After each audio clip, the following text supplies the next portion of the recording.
Vlog number 77. I was just trying to help. My ataxia has officially been around now for almost 14 years, and for good or bad. I phrased it that way because it really doesn't make any sense to say for bad or bad. Of course, I could have said for bad or worse, and actually, I like that better. So let's begin again, shall we?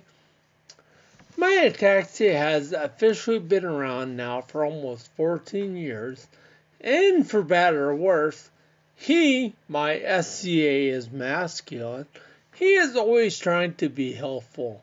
If your definition of helpful would be, let's see how bad we can mess this up.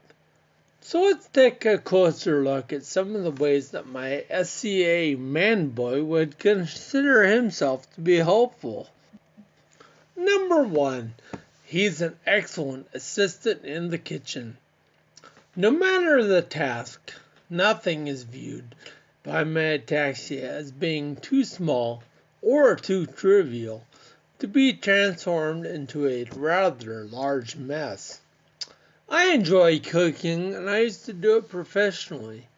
It continues to be a hobby of mine, but from the moment that ataxia showed up at my doorstep, it became an ever-increasing challenge. I need to back up, though, to be entirely accurate, because working in the kitchen environment has always had its little difficulties, and all that the official diagnosis of ataxia really did was to enhance those obstacles. In actuality, I was no longer even working as a chef when the news was delivered to me that I was now the proud owner of a neurological disease in 2003. All of my cuts, abrasions, and burns had occurred a long time before them in all their numerous glories. There are too many to mention them all, but I will tell you about what was probably the worst one, which occurred time-wise not very long before SCA's official arrival. I had quit the kitchen as a profession and instead had taken a job at a local wood shop, making cabinet doors. I had also taken a part-time job at a local bakery, and after frying a significant amount of donuts and other pastries one day, I was going to clean the deep fat fryer before moving on to other tasks. I had just turned off the 375-degree fryer and was beginning to drain it when I saw that the drain was becoming plugged with sediment. I grabbed the long wire that was used to poke open the drain whenever this would happen, and I proceeded to, poke around. That's when I lost my grip on the wire, and the back of my hand was immersed in the hot liquid. As quickly as I pulled my hand out of the fryer, and it couldn't have been in contact with the hot oil for more than a fraction of a second, but as quickly as I pulled it out, the oil had already done its damage. Water and steam are one thing, but oil keeps on burning as it soaks into the skin, and it's not very easily removed. I was lucky and I got away with only second-degree burns, but the healing process was quite painful. Oh sure, there are plenty more stories and I could share them all, but like I said, I won't, because this is about today. Today, my SCA insists that his ways around the kitchen are vastly superior.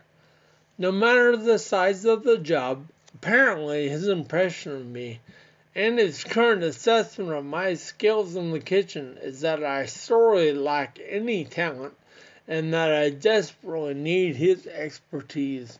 After a prolonged food preparation session in the kitchen, a quick visual inspection makes it pretty unclear as to whether I'd been preparing a meal, teaching a seminar on earthquake preparedness, or practicing my finger painting skills in anticipation for enrolling in a class at the local community college. But enough said. Number 2, he is great at parties and or other crowded social events.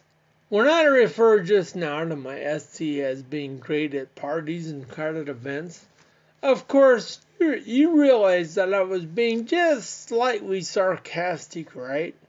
What I meant by the phrase great at is in actuality, I wish that I could have just left him at home. But you know that I can't, for an obvious reason that I won't insult your intelligence by even mentioning. But there is another reason to consider that you may or may not have already discovered. It is because I could never trust my ataxia to be alone, in my house, unsupervised, ever, under any circumstance. If I could, and I ever did leave him alone, I would first need to possess at least 3 separate homeowners insurance policies just to cover the mess left in his wake. There would be probably differing dimensions of holes on all the walls from where he fell, huge stains on the carpet from where he was constantly dropping stuff, blood everywhere from his various injuries, and broken windows from when he got angry and threw to things. And that would be just the tame stuff. I'm not even going to mention some of the more severe things for fear of censorship. I have now established that everywhere I go, I am considered an invited +1 because ataxia is always accompanying me.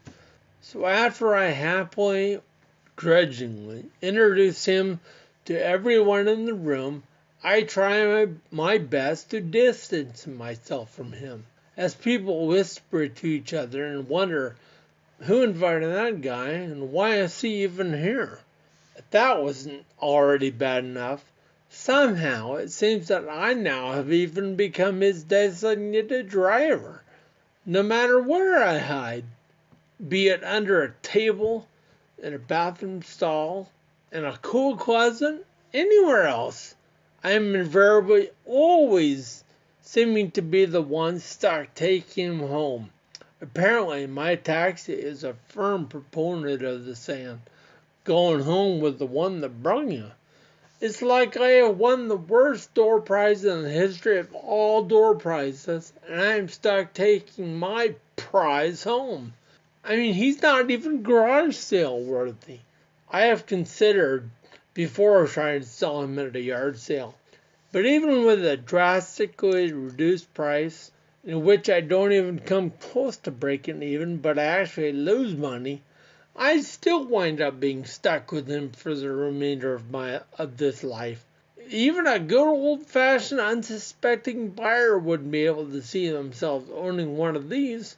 I have also been recently thinking of purchasing one of those colorful ice cream trucks. The ones that drive around the neighborhood and play upbeat children's songs in an attempt to attract kids and sell them some frozen treats. I'd be like, sorry kids, I'm out of ice cream, but I have this life-size doll that you could have for free. Dressing up my ataxia with an ice cream truck in order to give him away is probably an idea that admittedly wouldn't work, and actually, it's an entirely crazy idea. I'm just so tired of ataxia's help. Yeah, it's an utterly ludicrous thought, and at this point, I'm 90% sure that I wouldn't try something like this. Number 3, he also assists me in acquiring a really good night's sleep. Ataxia for me in this area has begun to take on the feeling of a struggling romance. I say that because often it seems like ataxia is trying to just keep the mystery alive. Every night when I go to bed, it is a question as to whether I will make it straight through the night or wake up sometime in the middle of the night, move over to my recliner, and sit in silence wishing that I could sleep. To be honest, though, I've never really had a real clear understanding of what the connection is between my SCA and the ability for me to remain asleep. I have no problem going to sleep. It's just staying there that sometimes is a difficulty. I suppose it could be that he simply gets bored waiting for me to wake up, and after a few hours he wants to play again. Assessing the situation as only a taxi can do it, he arrives at the conclusion that I've now had ample time to rest.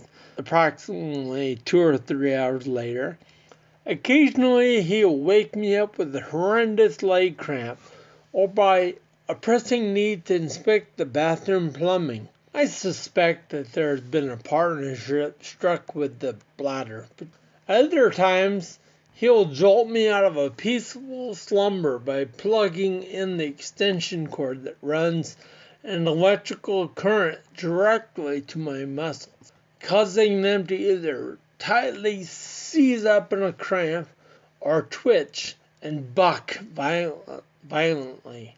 In the light of these things, it makes perfect sense as to why my sleep is affected by ataxia.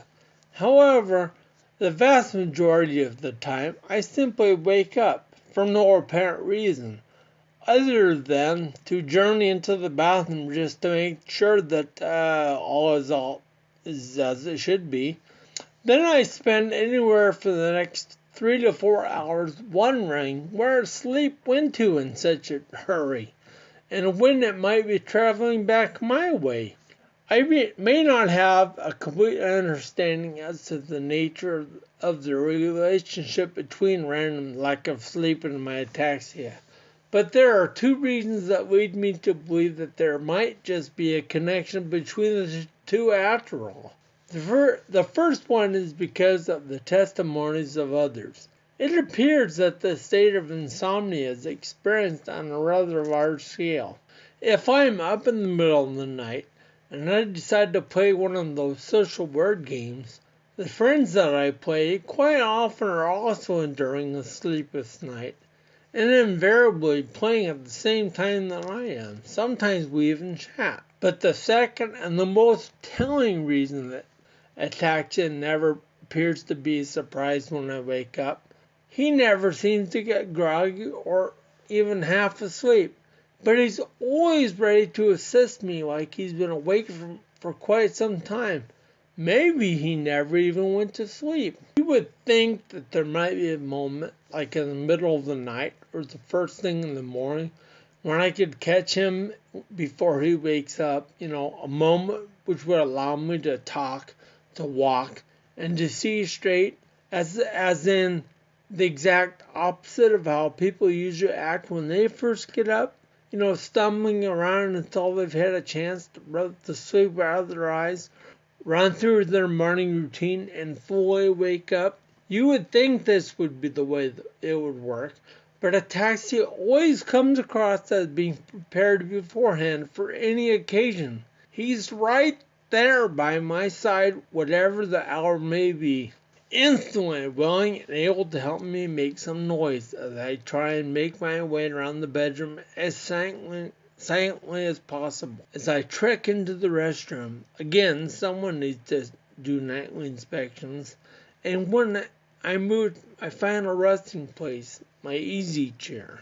I would love for this to be the end of the story, but there seems to be countless ways in which ataxia is more than happy to assist me. What I would really like at this point is if you all would leave me a comment and let me know some of the ways in which your particular handicap tries to help you out.